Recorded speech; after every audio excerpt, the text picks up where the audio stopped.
முக்கிய பங்கு வந்தால் தானே தெரியும். சும்மா உங்கள் பத்திரிக்கை ஊடகத்தையும் அப்படி போட்டு அந்த என்ன ரேட்டு ஏறுது, டிபிஆர் ரேட் ஆகிறதுக்கு அதை போட்டு காட்டிட்டு இருக்கிறீங்க.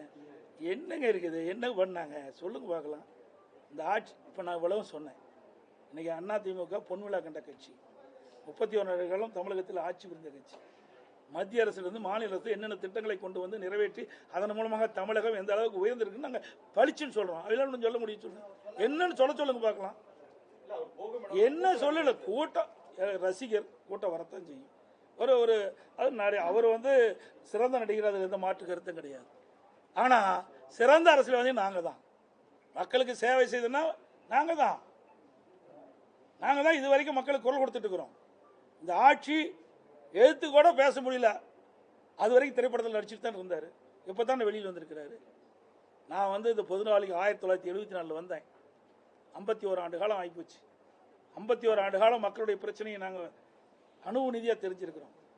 ஒரு சாதாரண பிரச்சனைக்கே சாதாரண பிரச்சனை இல்லை, அது மிகப்பெரிய கடுமையான பிரச்சனை தான். அது தவறு, நான் சொன்ன வார்த்தை.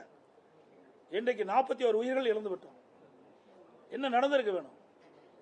யாருக்காக உயிரிழந்தார்கள்? அவரை காணதா, அவருடைய கூட்டத்தை, அவருடைய பேச்சை கேட்பதற்காக வந்த கூட்டம். என்ன பண்ணியிருக்கணும்?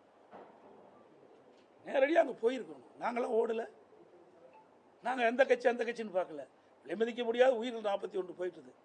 பாவம், பரிதாபம். இந்த குடும்பம் எந்த நிலையில் இருக்கும்? அவர்களுக்கு எங்களால் முடிந்த ஆறுதல் சொல்லலாம். அந்த ஆறுதல் கூட உங்களால் சொல்ல முடியலையே. அப்புறம் கட்சி நடத்தி என்ன செய்ய போறீங்க?